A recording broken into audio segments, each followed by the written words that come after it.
Good day, ladies and gentlemen. I certainly hope life is treating you all right.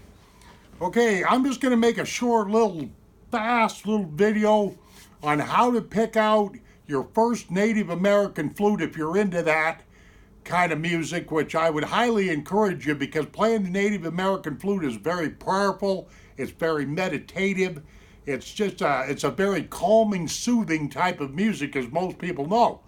Okay, here it is, ladies and gentlemen. Here's tips for you on picking out a flute.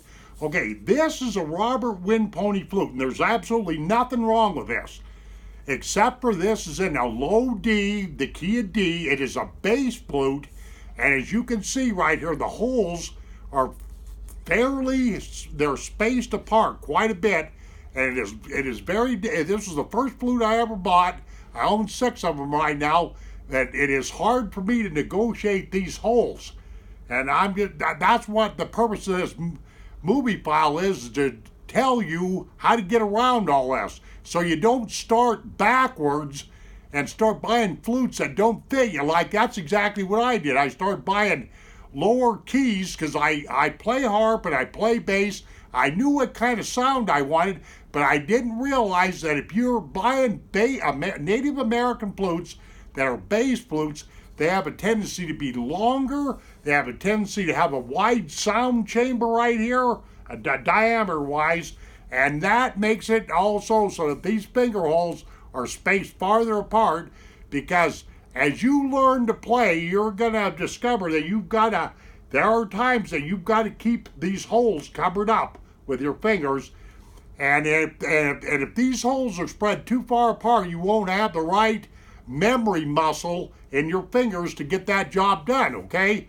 So, the rule of thumb is stay with a shorter flute, a flute that's got a smaller diameter, and stick with the keys of A and G.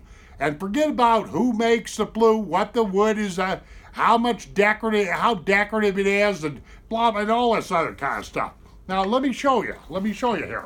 Let me grab up this flute right here.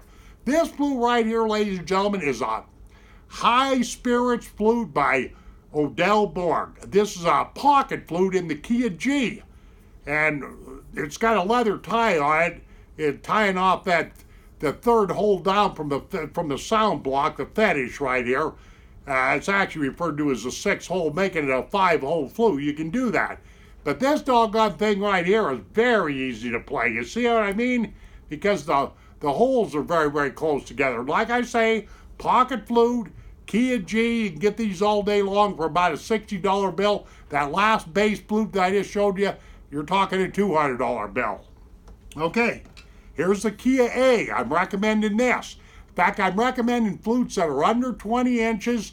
I'm recommending the key of G and the key of A. This is a beginner's flute. This is a Odell Borg High Spirits flute. You know, I think a kid's under $100 for this guy right here. The finger holes are relatively close together.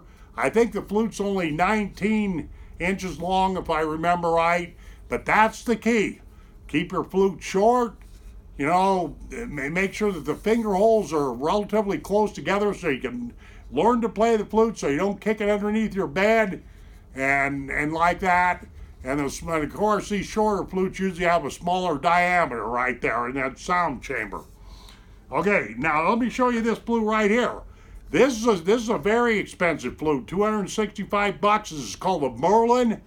It's made by High Spirit Flutes. It's an Odell Borg signature flute, but the holes are very close together. It is very easy to play, but it's a high key of C, and a lot of people may not like that. Like I say, if you just stick with the key of A and key of G, you'll be fine as a starter or beginning flute, okay? Now, you take like this flute right here. I'm just throwing these up real quick. This is another Robert Wind Pony flute. This is an F sharp.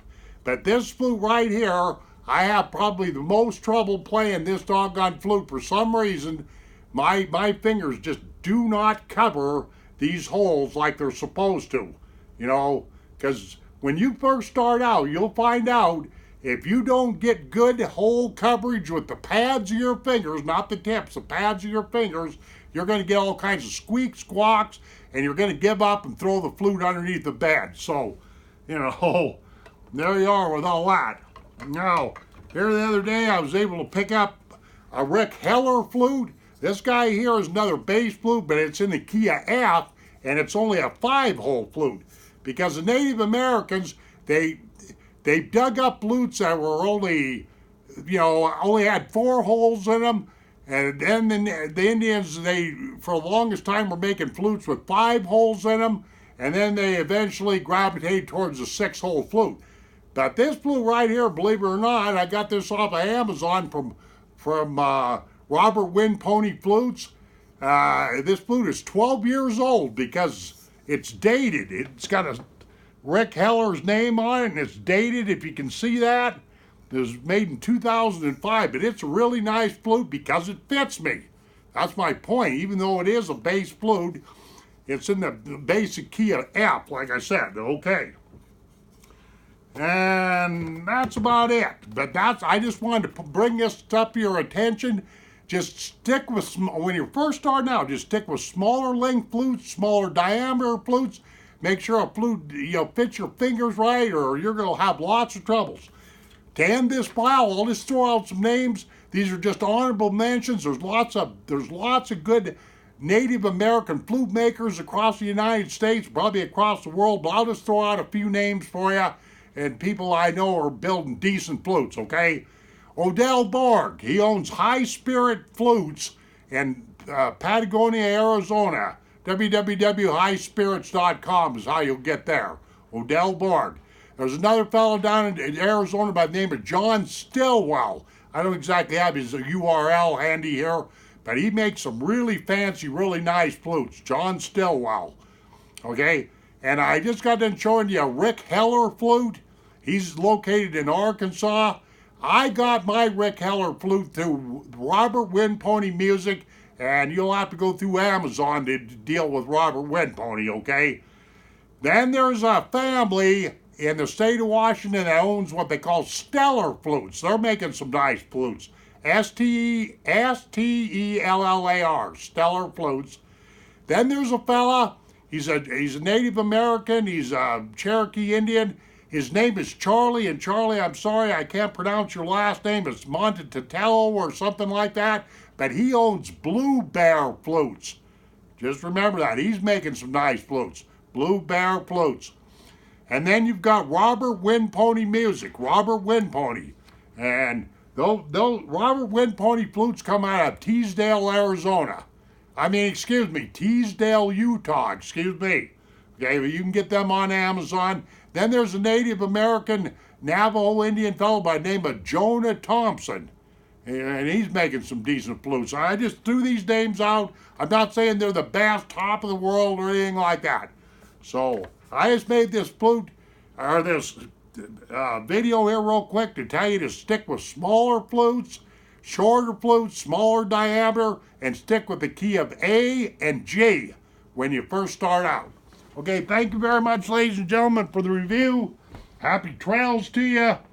And play them flutes because it's a very, very good instrument, very, very meditative, and you'll like it.